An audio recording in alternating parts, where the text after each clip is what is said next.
ମୁଁ ଖୁସି ଏବଂ ମୁଁ ଆଶା କରିବି ଯେ ପାଠକମାନେ ବହିଟା ପଢ଼ିବେ ଏବଂ ସେମାନେ ବି ଖୁସି ହେବେ। ଆମର ତ ନବୀନ ବାବୁର ପେଟ୍ ଲାଇନ୍ ଥିଲା ଆପଣମାନେ ଖୁସି ତ ମୁଁ ଖୁସି ହେବାକୁ ଚାହୁଁଛି। ତ ଆଇ ହ୍ୟାଭ୍ ଡନ୍ ଆନ୍ ଅନେଷ୍ଟ ବୁକ୍। এটা নবীন বাবুর হ্যাজিওগ্রাফি নুহ যে তার প্রোপাগান্ডা পাই নুহ কিংবা তার খালি ক্রিটিসিজম পাই বি নুহ। ମୁଁ ଗୋଟେ ଅବଜେକ୍ଟିଭ୍ ଆସେସମେଣ୍ଟ କରିଛି ନବୀନ ବାବୁର ଲାଇଫ୍ ଏବଂ ସେ ଜଣେ ନିଶ୍ଚୟ ଜଣେ ବଡ଼ ପଲିଟିକାଲ ଫେନୋମେନାଲ୍ ଇଣ୍ଡିଆ। ତ ଆଇ ହ୍ୟାଭ୍ ଡନ୍ ଆନ୍ ଅବଜେକ୍ଟିଭ୍ ଆସେସମେଣ୍ଟ ଆଜ୍ ଏ ସାମ୍ବାଦିକ, someone who records contemporary history। ତ ମୁଁ ଭାବୁଥିଲି ଏଇଟା ମୋର କର୍ତ୍ତବ୍ୟ ଏବଂ I have done eat to the best of my ability. ତ ମୁଁ ଭାବୁଛି ଏଇଟା ଲୋକମାନେ ଆକ୍ସେପ୍ଟ କରିବେ। ଅଛି ସେସବୁ 2019 ପରେ ମାନେ ଆମର ଯେ ଗୋଟେ ନୂଆ ମଡ଼େଲ ହେଇଯାଇଥିଲା ଓଡ଼ିଶାରେ ଫାର୍ଷ୍ଟ ଫ୍ଲୋ সেই বিষয়ে ଅଛି ଏସବୁ ଡିଟେଲ୍ ଅଛି।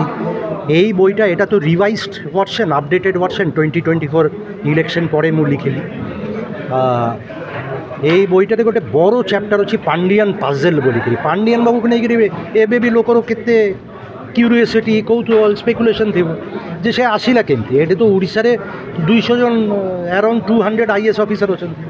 ଏମାନେ ଆସନ୍ତି, ଚାକିରି କରନ୍ତି, ରିଟାୟାର ହେଇକିରି ପଳାନ୍ତି। ପାଣ୍ଡିଆନ ବାବୁ ଭଳିଆ ଏମିତି କାହାର ରାଇଜ୍ ହେଇଛି କି? କେବେ କାହାର ହେଇନି। ତାହେଲେ ତାହାକୁ ପ୍ରଥମ ସିଲେକ୍ସନଟା ତାର କେମିତି ହେଲା? କେ ତାକୁ ଆଣିଲେ ଚାକିରି? ସାର୍ ଏ ଚିନ୍ତାଧାରା କାହିଁ ଆସିଲା ଯେ ପାଣ୍ଡିଆନ ନବୀନ ବାବୁଙ୍କ ଉପରେ ବହି ଲେଖିବା ପାଇଁ? ମୁଁ ତ ପାଣ୍ଡିଆନ ଉପରେ ଲେଖେନି, ନବୀନ ବାବୁ ଉପରେ। নবীন বাবু উপরে লিখেছে। নবীন ইজ আ পলিটিক্যাল ফেনোমিনাল। তার উপরে ମୁଁ ତ ବାରମ୍ବାର କହେ ତାର ଉପରେ PhD ହେବା କଥା।